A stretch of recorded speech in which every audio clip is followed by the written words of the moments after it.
Salam sejahtera buat kita semua, selamat pagi masyarakat yang ada di kota Manado. Bersama saya Pendeta Michael Ponelo dalam acara Pelita Hati. Tuhan sangat baik, kita boleh ada pagi hari ini dan kita boleh untuk mau mendengarkan firman Tuhan. Namun sebelumnya kita berdoa terlebih dahulu. Mari kita satu dalam doa. Tuhan Yesus, kami bersyukur buat pagi yang indah ini. Terima kasih Tuhan buat tubuh yang sehat. Terima kasih buat pemeliharaanmu, kami semua boleh ada. Kami bersyukur Tuhan, dan kami hanya mau terus mengandalkan Engkau di dalam setiap perjalanan hidup kami. Sebab itu mari Engkau berfirman bagi kami semua, agar kami berjalan sesuai dengan apa yang Engkau kehendaki dan kami berbahagia. Terima kasih Tuhan, kami mau dengar firman-Mu yang memerdekakan kami. Amin.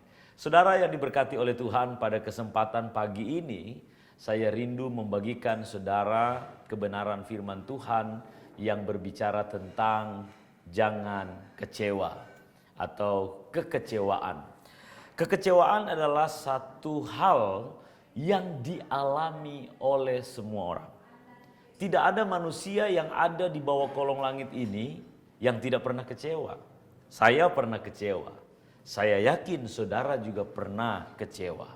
Kecewa adalah satu keinginan atau satu harapan yang sudah kita menaruh ekspektasi, kita sudah taruh harapan penuh lalu kita tidak dapatkan.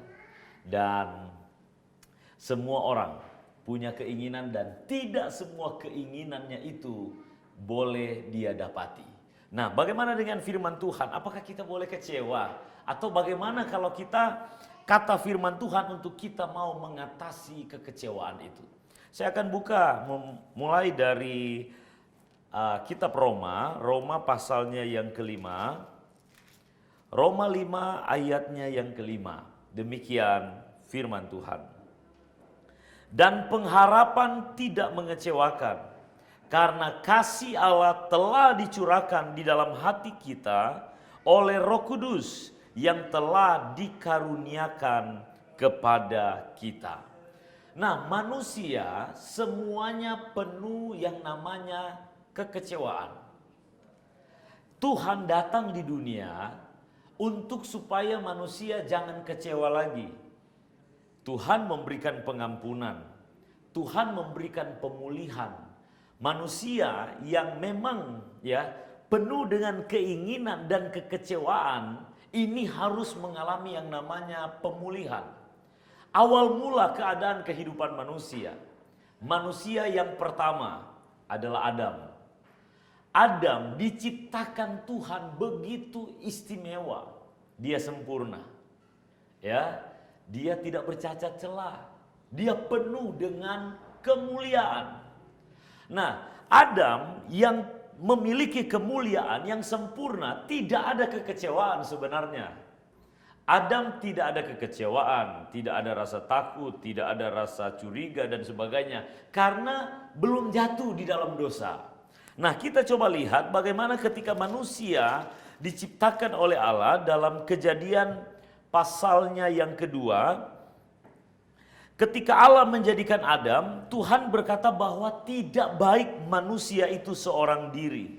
Dalam ayatnya yang ke-18, Kejadian pasal 2, Tuhan Allah berfirman, tidak baik kalau manusia itu seorang diri saja. Aku akan menjadikan penolong baginya yang sepadan dengan dia. Lalu Tuhan Allah membentuk dari tanah segala binatang hutan, dan segala burung di udara, dibawanyalah semuanya kepada manusia. Lalu bagaimana manusia memberi nama dan mencari sesuatu yang sepadan. Namun nyatanya dikatakan dalam ayat selanjutnya, ayat 20, manusia tidak menemukan yang sepadan. Allah mau menjadikan penolong yang sepadan. Sepadan itu cocok. Lalu karena tidak ada yang didapati di antara makhluk hidup ciptaan Allah, maka Tuhan Allah membuat manusia itu tertidur. Lalu diambilnya tulang rusuk daripada manusia itu dan dijadikannya lah perempuan. Kenapa disebut perempuan? karena diambil dari laki-laki. Nah, ketika Adam melihat dalam ayat yang ke-23, lalu berkatalah manusia itu, inilah dia, tulang dari tulangku dan daging dari dagingku. Ia akan dinamai perempuan sebab ia diambil dari laki-laki. Jadi Adam berkata, ini dia Tuhan yang aku cari selama ini. Adam yang kesepian karena seorang diri. Ketika Allah menjadikan seorang penolong yang adalah perempuan, dia berkata, inilah dia Tuhan.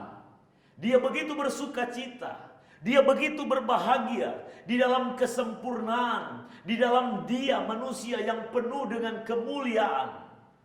Ekspektasinya besar bahwa dia senang mendapat seorang penolong. Namun saudara, di dalam perjalanan, saudara boleh lihat manusia jatuh dalam dosa bukan dimulai dari yang namanya laki-laki, tapi dimulai dari perempuan yang lebih dulu makan buah pengetahuan. Yang baik dan yang jahat adalah perempuan. Ketika iblis menggoda, perempuan ini digoda dan dia akhirnya makan buah pengetahuan yang baik dan yang jahat. Ketika dia memakan buah itu, ini adalah perintah Allah bahwa tidak boleh dimakan. Ada satu larangan oleh Allah, tidak boleh dimakan. Tapi ketika dia makan, dia melanggar perintah Allah. Saudara yang diberkati oleh Tuhan, perempuan ini datang kepada Adam. Dia yang seharusnya penolong tapi menjadi penodong. Kenapa? Dia membawa buah itu dan berkata, Adam, saya sudah makan, bagaimana dengan kamu? Adam mungkin berkata, ini dilarang oleh Tuhan. Tuhan perintahkan kita untuk tidak memakan buah ini. Tapi kenapa kamu sudah makan? Sudah makan. Makanlah demi istrimu ini, ya. Lalu pada akhirnya Adam memakan dan manusia jatuh di dalam dosa. Itulah awal dari yang namanya kekecewaan. Saudara, saya akan kembali lagi setelah segmen berikut ini. Jangan kemana-mana.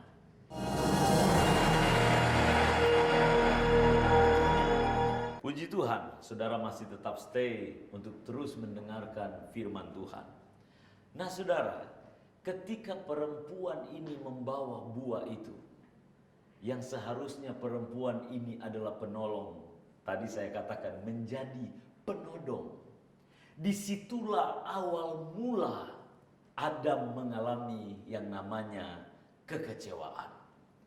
Ketika dia mengalami kekecewaan, saudara boleh lihat dalam kitab Kejadian, Kejadian pasalnya yang ketiga ayat 20. Ketika Adam mengalami kekecewaan karena ada akibat daripada dosa, tanah dikutuk oleh Tuhan. Adam harus berpeluh, harus dengan berkeringat untuk mencari makan. Awal mula segala sesuatu telah disediakan oleh Allah. Tetapi akibat daripada dosa, maka manusia harus berkeringat. Manusia harus berjerih lelah. Kalau tidak bekerja tidak makan. Ini akibat daripada dosa. Nah lalu karena tanah sudah terkutuk dan karena hubungan manusia dengan Allah menjadi jauh, Adam memanggil perempuan. Dalam ayat yang ke-20 dikatakan begini. Manusia itu memberi nama kepada istrinya. Manusia itu memberi nama Hawa kepada istrinya, sebab dialah yang menjadi ibu semua yang hidup. Saudara, saya ketika membaca kitab Kejadian ini, kok dua kali diberi nama? Bukankah sudah ada nama disebut perempuan? Kalau kita baca dalam Kejadian pasal yang kedua, ayat 23, di situ sudah diberi nama. Lalu berkatalah manusia itu, inilah dia tulang dari tulangku dan daging dari dagingku. Ia akan dinamai perempuan. Lalu kenapa Adam kembali mau memberikan nama kepada perempuan ini menjadi Hawa? Hawa kalau kita pelajari, Hawa ini ya terkandung di dalamnya berbicara tentang keinginan. Hawa nafsu. Wah, ya. Jadi kekecewaan Adam, dia memanggil perempuan ini lalu berkata, mulai hari ini namamu adalah Hawa, yang berarti keinginan, dan dialah yang menjadi ibu dari semua manusia yang hidup di bawah kolong langit ini. Dia adalah manusia pertama perempuan, dan inilah yang menjadi sifat keadaan manusia. Sebab itu semua manusia penuh keinginan. Kenapa? Karena ibunya adalah Hawa atau keinginan. Manusia semuanya pada akhirnya oleh akibat dosa memiliki keinginan sendiri. Dia banyak sekali keinginannya.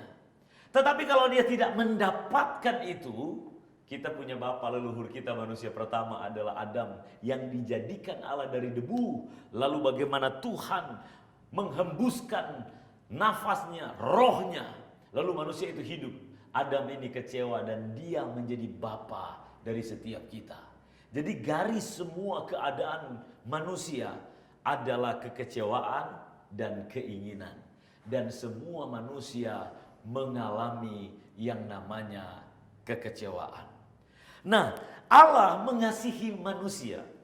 Allah tidak mau manusia terus ada di dalam yang namanya kekecewaan. Allah itu mau manusia itu bahagia.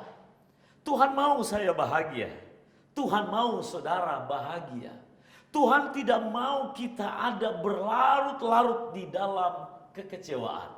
Sebab itu dalam Roma pasal yang kelima ayat 5 tadi yang kita baca, itu jelas sekali di sana dikatakan, saya akan baca sampai ayat yang ke-9, bahwa keadaan kehidupan kita di dalam Tuhan Yesus, kita tidak akan ada kekecewaan lagi. Kenapa? Dikatakan pengharapan tidak mengecewakan karena kasih Allah telah dicurahkan dalam hati kita oleh Roh Kudus yang telah dikaruniakan kepada kita. Ayat 6. Karena waktu kita masih lemah, Kristus telah mati untuk kita orang-orang durhaka, dan pada waktu yang ditentukan oleh Allah. Sebab tidak mudah seorang mau mati untuk orang yang benar, tetapi mungkin untuk orang yang baik ada orang yang berani mati. Akan tetapi Allah menunjukkan kasih-Nya kepada kita oleh karena Kristus telah mati untuk kita ketika kita masih berdosa. Lebih-lebih karena kita sekarang telah dibenarkan oleh darah-Nya, kita pasti akan diselamatkan dari murka Allah. Ada satu jaminan keselamatan kehidupan yang kekal untuk saya dan saudara. Manusia yang oleh karena dosa penuh dengan keinginan dan penuh dengan kekecewaan, penuh dengan sakit hati, penuh dengan segala macam masalah kehidupan. Allah menyatakan kasih-Nya, memberikan satu jaminan pasti keselamatan kehidupan yang kekal. Dan di dalam perjalanan kita melihat janji Allah yang luar biasa. Rencana Tuhan tidak pernah gagal, saudara. Rencana Tuhan selalu ada dalam kehidupan kita. Dan kita yang beriman kepada Tuhan, kita tidak boleh kecewa lagi. Kenapa kita tidak boleh kecewa lagi? Karena Tuhan telah mengasihi kita. Kenapa kita tidak boleh kecewa lagi? Karena Tuhan turut bekerja dalam hidup kita untuk mendatangkan kebaikan. Jadi apapun yang saya alami, apapun yang saudara alami, yang torang semua rasa. Nah, itu bahasa Manado. Torang semua rasa. Apa yang torang rasa selama ini, apa yang torang alami selama ini, ada campur tangan Tuhan. Jelas sekali dalam Roma pasalnya yang ke-8 ayat 28. Dikatakan bahwa kita tahu sekarang bahwa Allah turut bekerja dalam segala sesuatu untuk mendatangkan kebaikan bagi mereka yang mengasihi Dia, bagi mereka yang terpanggil sesuai dengan rencana Allah. Jadi di dalam hidup saya, Allah turut bekerja. Jadi kalau saya mengalami penolakan, saya nggak harus kecewa. Kalau saya mengalami masalah, saya bersyukur di tengah masalah. Kalau saudara boleh baca Roma 5, ya, ayat yang ketiga dan keempat, di sana dikatakan kita bermegah di tengah masalah. Kenapa kita bermegah di tengah masalah? Ternyata masalah itu ada untungnya buat kita. Apa untungnya masalah buat kita? Kita akan terlatih, iman kita akan teruji. Jadi masalah yang kita hadapi itu ada maksud Tuhan. Sebab itu Tuhan berkata, berbahagialah orang yang mengalami pencobaan, yang mengalami masalah. Jadi bukan berarti kita harus kecewa di tengah kita menghadapi masalah. Tapi kita harus berbahagia, kita harus bersyukur di tengah masalah. Kenapa? Karena masalah itu membuat iman kita teruji. Kita dibentuk oleh Tuhan. Saudara, jangan kemana-mana. Nanti sebentar kita akan kembali lagi dalam segmen berikutnya.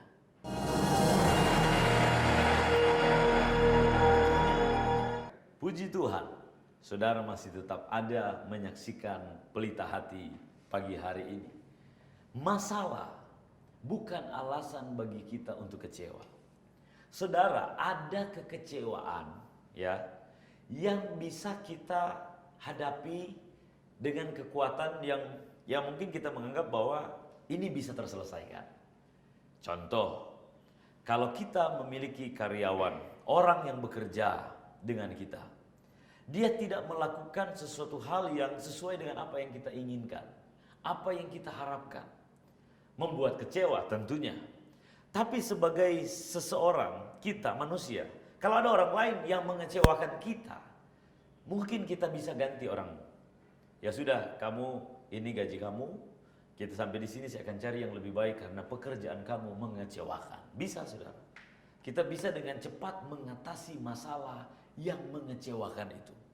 Tapi saudara, kalau kita menghadapi masalah di dalam keluarga dan yang mengecewakan kita adalah keluarga kita. Yang mengecewakan kita adalah istri kita, seperti Adam. Tidak mungkin sebagai suami akan berkata, kamu mengecewakan saya, sebab itu saya akan menggantikan kamu dengan yang lain. Atau sebaliknya, ketika istri kecewa dengan suami, dia tidak bisa mengganti suaminya yang lain lagi. Atau dia kecewa dengan orang tua yang otoriter, orang tua yang tidak pernah memberikan, mungkin mengadopsi atau mengasuh dari kecil. Tidak mengasuh, tidak memberikan uang dan sebagainya sebagai tanggung jawab sebagai orang tua. Banyak sekali kan anak-anak yang tidak mengalami kasih daripada orang tua. Lalu dia kecewa. Apakah dia akan ganti orang tua yang lain? Tidak, saudara. Kekecewaan ada yang bisa kita hindari, tapi ada yang tidak bisa kita hindari. Kita harus menghadapi. Kita harus bisa menerima kenyataan bahwa yang terjadi sekalipun pahit, sekalipun sangat menyakitkan, tapi kita harus ingat, segala sesuatu yang terjadi ada maksud Tuhan. Amin. Ada maksud dari Yang Maha Kuasa. Belajar menerima kenyataan lalu melanjutkan perjalanan dengan iman yang percaya kepada Tuhan. Jangan menyerah, saudara. Kekecewaan ini sangat bahaya. Kekecewaan ini menghancurkan, saudara. Beberapa waktu yang lalu, kami ada pelayanan di tempat ODGJ, orang dalam gangguan jiwa. Jam 7:05, miring, saudara. Ngobrol tidak nyambung. Mereka melakukan apa yang mereka lakukan tidak sesuai dengan manusia normal. Ada yang bisa nyambung 50%, 60%. Sebagiannya nggak nyambung kalau diajak ngobrol. Setelah saya berdiskusi, saya boleh bertanya kepada mereka, kenapa mereka alami ini? Kurang lebih ada 200 orang direhabilitasi ODGJ. Saudara, mereka semua saudara, itu mengatakan bahasa-bahasa kekecewaan. Pak, kenapa ya? Kok saya lahir model begini? Kenapa ya Pak? Kok orang tua saya tidak peduli saya? Pak, kenapa kok saya sakit saya begini? Saya sampai lumpuh. Pak, kenapa gitu? Bahasanya. Lagi di acara, lagi rame-rame. Tidak ada senyumnya begini. Dia muram sekali, murung sekali. Saya datangi. Saya bilang, ayo bersuka cita ibu. Dia bilang begini, kenapa suami saya begitu ya? Dia kecewa.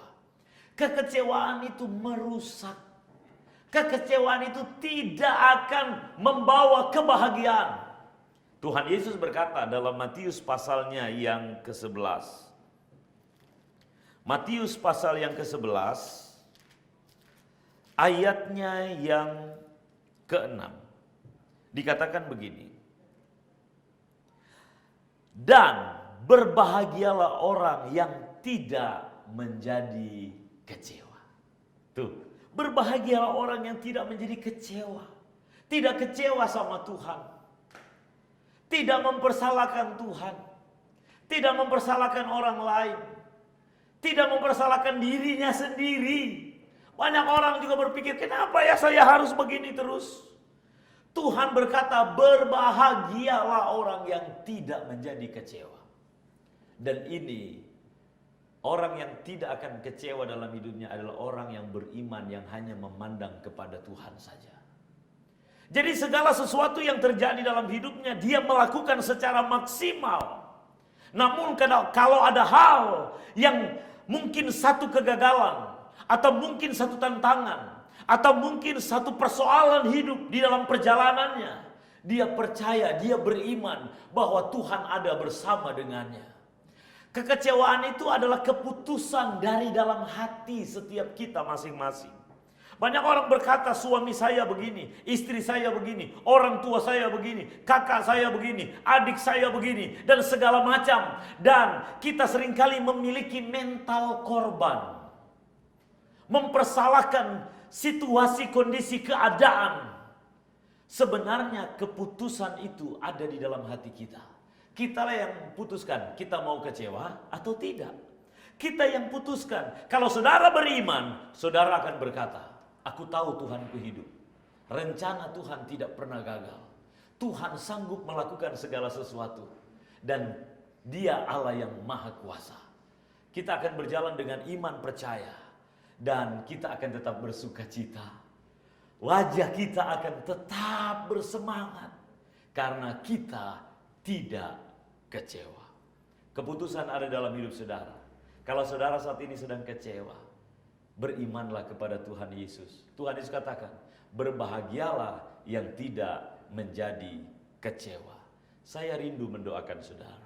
Mari kita berdoa. Tidak kebetulan saudara menyaksikan tayangan ini. Tuhan mengasihi saudara. Tuhan peduli akan hidup saudara. Tuhan tahu engkau mengalami kekecewaan.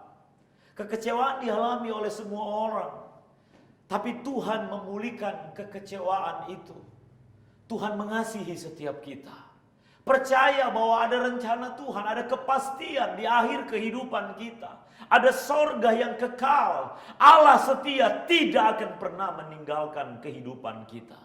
Sebab itu janganlah pernah kecewa, saudara-saudaraku. Tuhan sedang menjamah hatimu. Ampuni bila ada orang yang bersalah, sebagaimana Tuhan mengampuni engkau. Jangan balas kejahatan dengan kejahatan. Lakukanlah apa yang baik. Tetaplah semangat. Buang segala kekecewaanmu. Tuhan memberkati engkau. Tuhan melawat engkau saat ini. Amin. Puji Tuhan. Sampai kita berjumpa lagi dalam episode berikutnya dalam Pelita Hati Antv.